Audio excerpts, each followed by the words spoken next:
ज़्यादा बारिश के बावजूद भी ये यात्रा में देखा गया कि हजारों की तादाद में भीड़ थी। आखिर ऐसा क्या है जो इतने सारे भक्त इकट्ठे हो जाते हैं?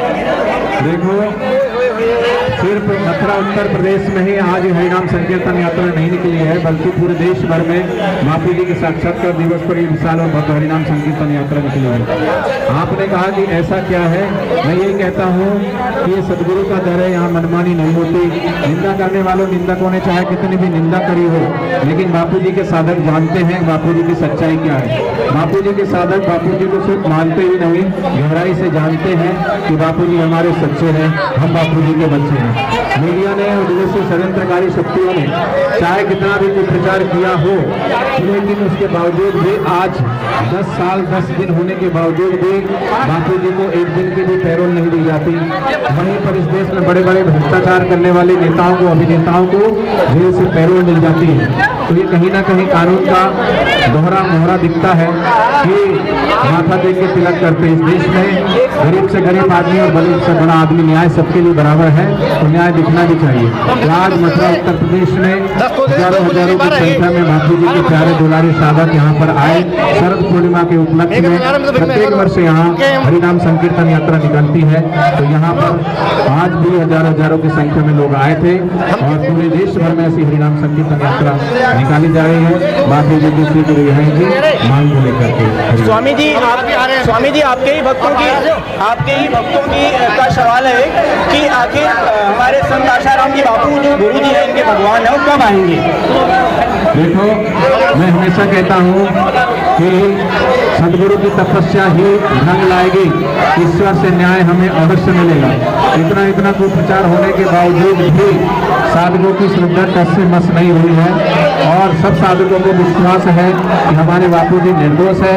और जैसा कि सेशन कोर्ट ने भी जो भी है सजा सुनाई है, लेकिन सेशन कोर्ट की सर्वमान्य नहीं है कि उसने सुना भी तो हो गया।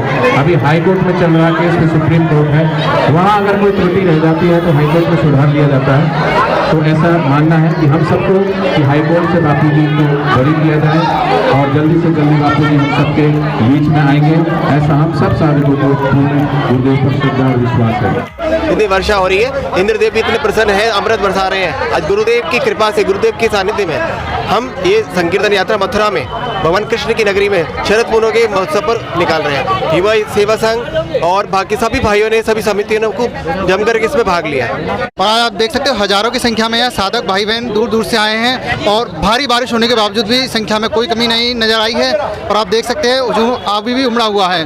हमारे परम पूज्य बापू जी को लोग अभी पहचान नहीं पा रहे हैं। वो निर्दोष हैं, ब्रह्मज्ञानी संत महापुरुष हैं। वो उनको लोग जल्दी पहचानेंगे और वो बापू जी जरूर बाहर आएंगे। आज बहुत विशाल भारी भीड़ हुई। शरद पूर्णिमा का आज अवसर है और शरद पूर्णिमा के अवसर पर पूज्य गुरुदेव यहाँ पर कई बार लगातार यहाँ पर दिव्य सत्संग गुरु जी का मिला है। तो हम उस पल को, उस क्षण को याद करने के लिए यहाँ पर प्रतिवर्ष 2 बार कोरोना की वजह से नहीं निकल पाई, लेकिन लगातार पिछले कई वर्षों से यहाँ पर पूरे मथुरा शहर में संकीर्तन यात्रा, भव्य संकीर्तन यात्रा निकलाई जाती है। और आज भी घोर बारिश होने के बावजूद, बहुत सारे कार्यक्रम निरस्त होने के बावजूद भी बापू के प्यारे लोग नहीं माने हैं और ज़्यादा ढेर सारी संख्या में, बहुत ढेर संख्या में यहाँ पर साधक भाई बहन हैं और भव्य हरिनाम संकीर्तन यात्रा आज यहाँ पर निकाली गई है। आसपास के सभी जिलों से, आगरा से, हाथरस से, अलीगढ़ से, मैनपुरी से, एटा से, भरतपुर से सभी साधक, चूँकि ये वो स्थान है, मथुरा तीर्थ नगरी है और पूज्य गुरुदेव ने यहाँ पर लगातार कई बार सत्संग दिया है और वो पल, वो क्षण हम लोग छोड़ना नहीं चाहते। आप लोगों ने आमंत्रित किया था या फिर ऐसे ही आ गए थे? नहीं, बापू के जो साधक हैं जी, वो बापू को त्रिलोकीनाथ समझते हैं, करुणा निधान समझते हैं। तो यहाँ ये बात ही नहीं, प्रश्न ही नहीं उठता है कि किसी को आमंत्रित किया जाए। आमंत्रित करने का तो कोई प्रचलन ही नहीं है हमारे यहाँ।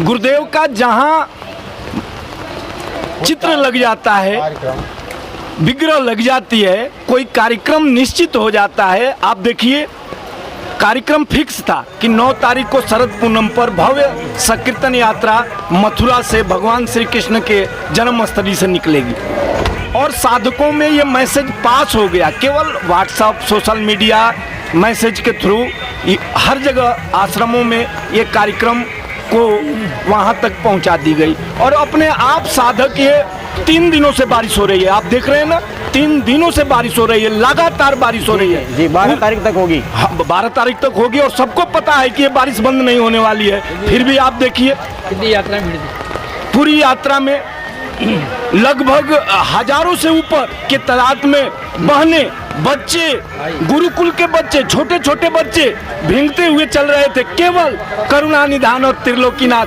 अपने बापू को त्रिलोकीनाथ समझते हैं हमारे साधक और लग जाते हैं। ये लोग कहते हैं, लोगों का कहना यह है कि ये बापू के भक्त जो हैं अंध भक्त हैं, अंधश्रद्धा रखते हैं और इसीलिए इतनी बारिश है, इतनी बारिश होने के बावजूद भी छतरी ले करके, हालांकि भीगते हुए भी यात्रा निकाल रहे थे। पागल कौन होता है? आज शरद पूनम है, ग्वाल बाल भगवान श्री कृष्ण के पीछे पागल थे, लोग पागल कहते थे। ग्वाल बाल गोपियां जो हैं वो अपने पतियों को छोड़ करके आती थी, लोग कहते हैं ये पगली है। पगली नहीं थी वो। आज वहीं शरद पूनम हम मना रहे हैं, रास मना रहे हैं। आज शरद पूनम वृंदावन और मथुरा में भव्य चल रहा है, इस बारिश में भी। तो हम भी पागल नहीं है, पागलों के पागल हैं गुरुदेव के पीछे। भगवान की जय। जो सब अफवाह फैलाते हैं, गुरुकुल में जो संस्कार मिलते हैं वो कहीं नहीं मिलते। किसी भी स्कूल में चले जाओ कहीं नहीं मिलेंगे जो गुरुकुल में संस्कार मिलते हैं। हमारे बापूजी हमारे लिए सब कुछ है, उन्होंने गुरुकुल खोला है और हमको सबको उच्च संस्कार और उच्च शिक्षा के लिए समाज को आगे बढ़ो ताकि पूरा भारत विश्व गुरु बने। इसके लिए बापूजी ने पूरे भारतवर्ष में, पूरे विश्व में 450 गुरुकुल और आश्रम खुलवाए हैं। बेटा आप कहाँ से आए हैं? बिहार से। बिहार के हैं आप? आगरा गुरुकुल में पढ़ते हैं? क्या आगरा गुरुकुल में पहली बार आए हैं आप? क्या लगा, कैसा लगता है आपको? यहाँ की शिक्षा कैसी है? बहुत अच्छी है, मुझे पढ़ने में बहुत अच्छा लगता है। यहाँ पर बहुत मन लगता है और यहाँ उच्च संस्कार मिलते हैं। हरिओम, मैं लखनऊ से आया हूँ। यहाँ की शिक्षा व्यवस्था कैसी है? खाने पीने की व्यवस्था कैसी है? आप हॉस्टल में रहते हैं क्या? यहाँ की बढ़िया व्यवस्था है और हमारे गुरुजी ने हम पर बहुत कृपा किया है। हमारे बहुत पुण्य होते हैं जो हम आश्रम में आए हैं और पहले के भगवान श्री कृष्ण लोग आश्रम में पढ़ते थे, इसी प्रकार हम लोग आश्रम में गुरुकुल में पढ़ते हैं। कहाँ से आए हो बेटा? यहाँ पर कब से पढ़ रहे हो? संत आशाराम जी गुरुकुल आगरा में 2 साल से। क्या शिक्षा कैसी, यहाँ की पढ़ाई कैसी है? यहाँ की शिक्षा बहुत अच्छी है। प्रातःकाल संध्या वंदन करते हैं, अपना नाश्ता करके स्कूल जाते हैं, बहुत आनंद आता है। मम्मी पापा से बात हो पाती है? क्या करते हैं आपके पिताजी? हमारे पिताजी बिहार में मैं यहाँ पे आगरा गुरुकुल में 2017 में आ गया था, तब से यहीं पे पढ़ रहा हूँ। मुझे यहाँ पे बहुत मतलब सुबह ब्रह्मुहूर्त उठाया जाता है, वहाँ पे प्राणायाम ये आदि करते हैं, जसुर भगवान को जल आदि ये सब संस्कार ही है यहाँ भी मिलते हैं और कहीं बाहर नहीं मिलेगा ये। अफवाह ये फैलाई जा रही है कि गुरुकुलों में अच्छी शिक्षा नहीं दी जा रही है संत आशाराम जी गुरुकुल में। ये जो अफवाह है ना, झूठी अफवाह फैलाई जा रही है ताकि जो बाहर की आती हैं कंपनियाँ ये सब हम लोग का क्या है कि अगर हम लोग सही संस्कार मिले हैं तो भारत है ऊपर उठ जाएगा, सभी विश्व गुरु बन जाएगा। विश्व गुरु बन जाएगा। साधो साधो साधो। बच्चों को किस तरह का संस्कार देना चाहते हैं? हमारे पूज्य गुरुदेव ने बच्चे की उन्नति के लिए ये गुरुकुल खोले हैं और देश भर में 40 गुरुकुल चल रहे हैं और उन 40 गुरुकुलों में कुप्रचार के बावजूद भी बच्चों की संख्या बढ़ी है पहले से।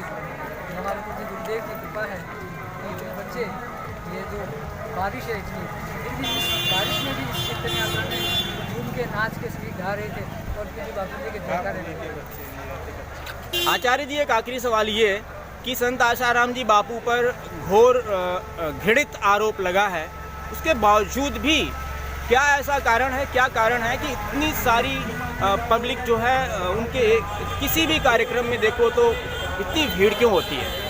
देखिए बापू जी को साधारण एक महापुरुष है, अवतारी महापुरुष है और जब इस धरती पर अवतारी महापुरुष प्रकट होते हैं तो एक मन सैलाब उनके प्रति बहुत बढ़ता है, एक उनके अंदर आकर्षण शक्ति होती है जिससे स्वाभाविक ही लोग उनकी ओर खींचते हैं। जैसे भगवान श्री कृष्ण थे, भगवान श्री कृष्ण के इर्द गिर्द जब भी कहीं भगवान कृष्ण जाते थे तो कई गोप ग्वाल उनके पीछे घूमते थे। गोपियाँ भी जिनके घर गृहस्थी वाले थे और उनके बच्चे भी थे, वैसी गोपियाँ भी भगवान श्री कृष्ण से आकर्षित हो गई।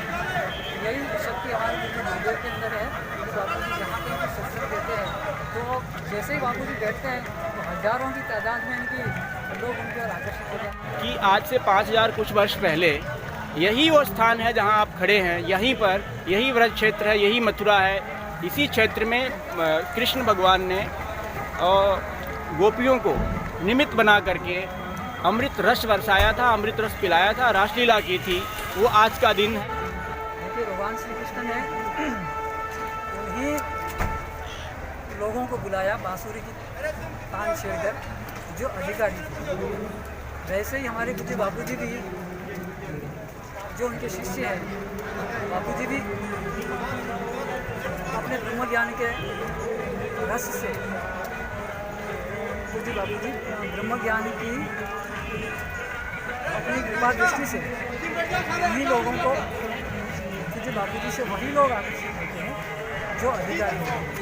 और आज यहाँ भी इस चैतन्य यात्रा के अंदर में जो भी आए हैं वो पूज्य बापूजी की कृपा से ही आए हैं और उनके आकर्षण शक्ति से खींच कर आए हैं। जैसे गोपबाल अधिकारी थे कृष्ण के, वैसे ही ये सभी अधिकारी हमारे शरद पूनम महापर्व की संत श्री आशाराम जी बापू की, श्री आशाराम जी बापू की।